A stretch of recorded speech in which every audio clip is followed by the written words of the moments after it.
बाबा साहब की बात को मान करके आपने पढ़ाई की, बाबा साहब की बात को मान करके आपने नौकरियां की, नौकरियों में आने के बाद जीवन का स्वरूप बदला।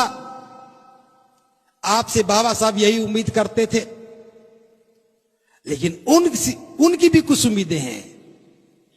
जो नहीं पढ़ पाए उनकी भी कुछ उम्मीदें हैं। जिनके घर में नौकरियां नहीं हैं उनके भी जीवन के कोई उद्देश्य हैं। उनके काम कौन आएगा? आप लोग अब ये भी काम करना शुरू करेंगे। अपने मन में कल्याण की भावना पैदा करते हुए दान पारमिता का अभ्यास करें। अपने बच्चे की फीस भरते हैं तो किसी पड़ोस के बच्चे का भी ख्याल करो। अपने बच्चे के लिए कपड़े सिलवाते हैं तो किसी पड़ोस के बच्चे का भी ख्याल करो। आप अपने लिए जूते चप्पल खरीदते हैं तो किसी और का भी ख्याल करो। भले ही थोड़ा करो।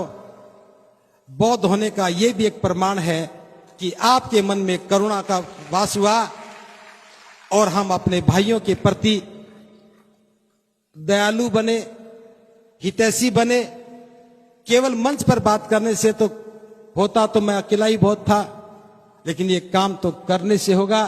अब हम अभ्यास करेंगे करुणा और मैत्री का। हम जहां पर भी कोई आपदा आती है, आपदा किसी पर भी आए, उसकी जाति नहीं देखनी, वो किस प्रदेश से ये नहीं देखना।